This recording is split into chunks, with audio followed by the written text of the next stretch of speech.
আসসালামু আলাইকুম।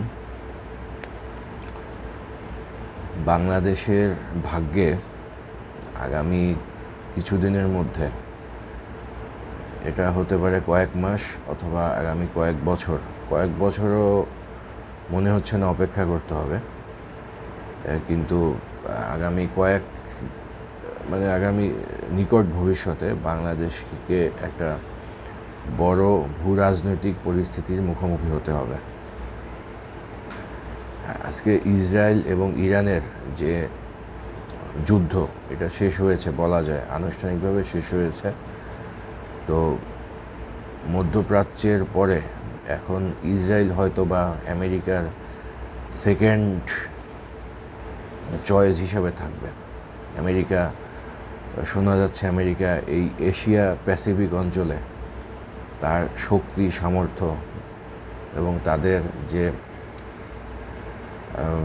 তাদের যে সামরিক অবস্থান, এটাকে দৃঢ় করার চেষ্টা করতেছে। মূলত চীনকে কাউন্টার দেওয়ার জন্যই এই ধরনের পদক্ষেপ।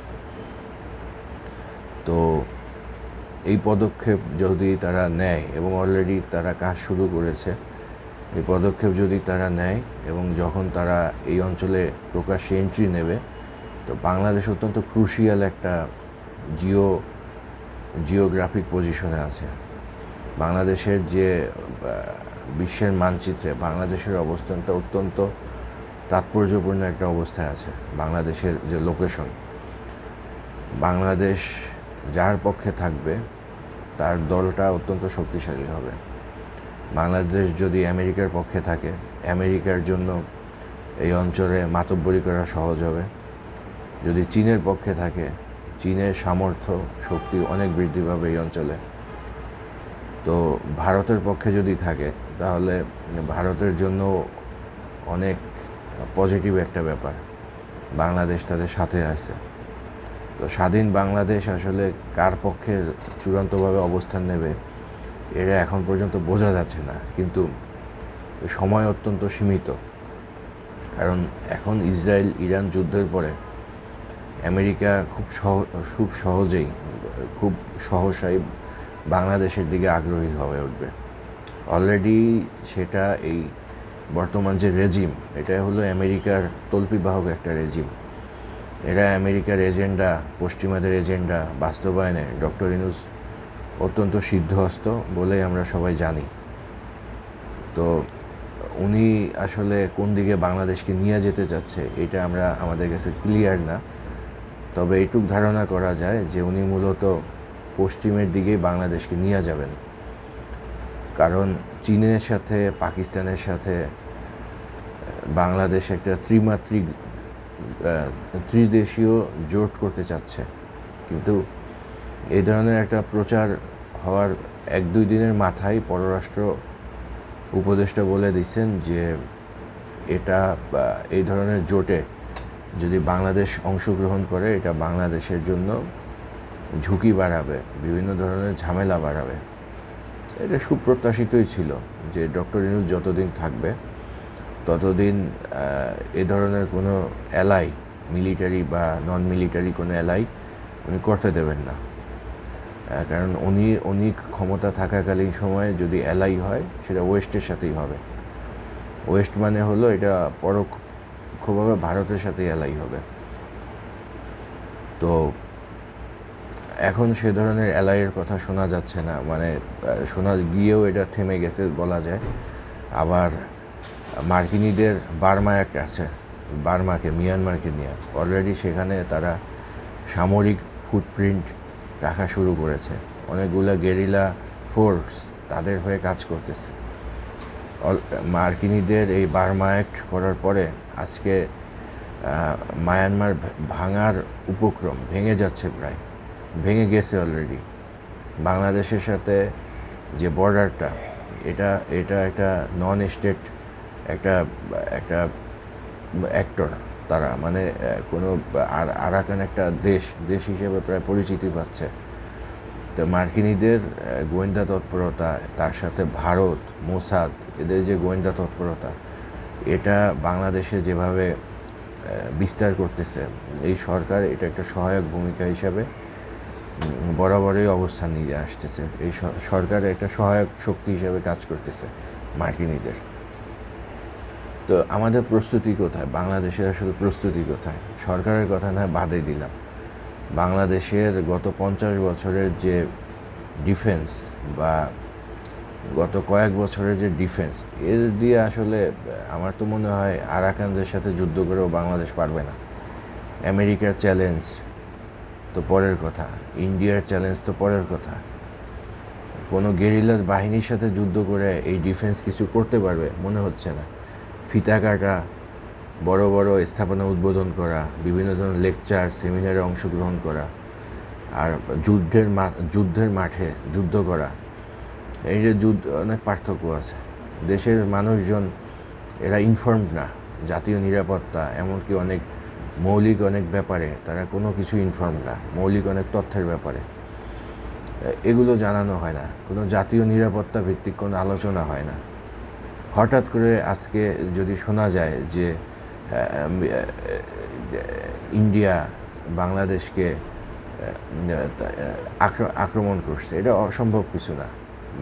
অলরেডি তিস্তা প্রহার নামে তারা একটা মহড়া করছে বাংলাদেশের খুব নিকটেই, লালমনিরহাটের অপোজিটে। তাদের মিডিয়া প্রতিদিন হুমকি ধামকি দেয় বাংলাদেশ দখল করবে।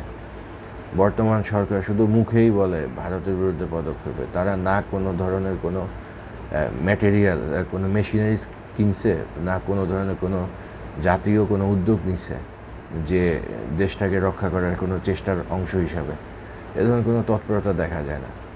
শুধু লেকচার, বিবৃতি, বক্তৃতা, এগুলোই এই সরকারের যারা সমর্থক গোষ্ঠী আছে এরা দিয়ে যাচ্ছে।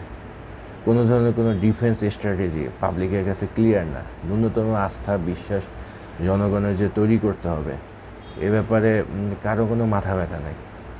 আজকে মিয়ানমার ভেঙে গেছে, বাংলাদেশ প্রায় ভেঙে যাওয়ার উপক্রম অথবা বাংলাদেশ দখলের উপক্রম। ভারতের প্রায় 30,000 সোলজার বাংলাদেশের বর্ডারে আছে, এটা ভারতের মিডিয়া বলতেছে। বাংলাদেশের মিডিয়া এ ব্যাপারে কোনো নিউজই করে না ঠিকঠাক মতো। কী পদক্ষেপ ভারতের বিরুদ্ধে বাংলাদেশ নিচ্ছে বা নেবে? শুধু সেটাই না, যখন আমেরিকা এখানে ঢুকবে, আমেরিকা অলরেডি চাপ তৈরি করছে, করিডর, মানবিক করিডর, সেন্ট মার্টিন, এগুলো নিয়ে তারা নাড়াচাড়া করতেছে এবং এই সরকার এগুলোর দিকে ফোকাস নিচ্ছে। অথচ এই ইউনূস আসার পরে হাসিনা থাকতে তো প্রায় 13 থেকে 20 লাখের মতো, আনুমানিক 20 লাখের মতো রোহিঙ্গা বাংলাদেশে আসছে। 13 লাখ আসছে অফিসিয়ালি, এরপরে তাদের ছেলে মেয়ে হইয়া প্রায় 20 লাখের মতো নাগরিক বাংলাদেশে আছে মিয়ানমারে। ভারত এখানে আশকারা দিচ্ছে, হাসিনা সেগুলো আনাইছে। কিন্তু ইউনূস ক্ষমতায় আসার পরে, এই লোক ক্ষমতায় আসার পরে প্রায় 2 লাখের উপরে লোক বাংলাদেশে আসছে। কি পদক্ষেপ উনি নিছে? একটা কোনো পদক্ষেপ নিতে দেয় না, বরং উনি যুদ্ধের প্রস্তুতির কথা বলে। সবাই যেটা ধারণা করে যুদ্ধের নাম দিয়ে উনি ক্ষমতাকে দীর্ঘায়িত করবে। জাতীয় নিরাপত্তা কোনো ওনার উদ্দেশ্য এটা মনেই হচ্ছে না। চারিদিকে যুদ্ধরা, প্রস্তুতি না রাখা, আত্মঘাতী, শুনতে ভালো লাগে। উনি কি প্রস্তুতির কথা বলছে? বা ওনার যে বাহিনী যেগুলো আছে, প্রতিরক্ষা বাহিনী, এরা পাবলিককে কোন বিষয়গুলোকে জানাইছে যে আমাদের এই প্রস্তুতি আছে বা আপনারা আমরা ত্যাগে বিশ্বাসী। মারা যাবে কে মারা যাবে? দেশে মানুষ মরবে, কিন্তু আপনার মেশিনারিজ কোথায়? আপনার সেই বিভিন্ন ধরনের টেকনোলজি কোথায়? এগুলো আছে? কিছু আছে? শুধু লেকচার দেয় সবাই। আজকে যে এত ইরান 1980 সাল থেকে ইসরায়েলকে কাউন্টার দেয়, সেই ইরানের এয়ার ডিফেন্স এক রাতের মধ্যে ধ্বংস হয়ে গেছে। ইরানের কিছু সাহসী যোদ্ধা ছিল, বিশাল সেনাবাহিনী ছিল, তারপর হলো তাদের অনেক ধৈর্যশীল তাদের দেশের নাগরিক, সরকারটা অত্যন্ত সিনসিয়ার জাতীয় নিরাপত্তার জন্য, তাদের সহযোগী অনেক মিলিশিয়া শক্তি ছিল। সবাই মিলে মোটামুটিভাবে ইরান ইসরায়েলকে ঠেকাইতে পারছে। এবং ইরানের কিছু স্ট্র্যাটেজিক অ্যালাই আছে, প্রকাশ্যে সেই অ্যালাইরা আসে না। ইরান মূলত নিজের শক্তিতেই আজকে এই যুদ্ধ করছে। 80 সালের প্রস্তুতি, যুদ্ধ করা একটা দেশ, সেটা 12 দিনের যুদ্ধে প্রায় বিধ্বস্ত। যদিও ইরান টেকনিক্যালি বিজয়ী, আমি ইরানেরকে কনগ্রাচুলেট করি, কিন্তু বাংলাদেশে কোনো যুদ্ধের ইতিহাস নাই, বড় কোনো চ্যালেঞ্জ নেওয়ার কোনো ইতিহাস নাই, এবং কোনো শক্তিশালী কোনো মেশিনারিজ নেই। টেকনোলজি নাই। তো এই দেশ কিভাবে টিকে থাকবে? এবং যে সরকার, এরা বিদেশি তল্পিবাহক সরকার। আগেরটা ছিল ইন্ডিয়ার দালাল, এখন যেটা এসে এটা আমেরিকা ইন্ডিয়া উভয়ের দালাল। তো এদের দালালি বাংলাদেশকে আজকে ধ্বংসের দ্বারপ্রান্তে নিয়ে যাচ্ছে।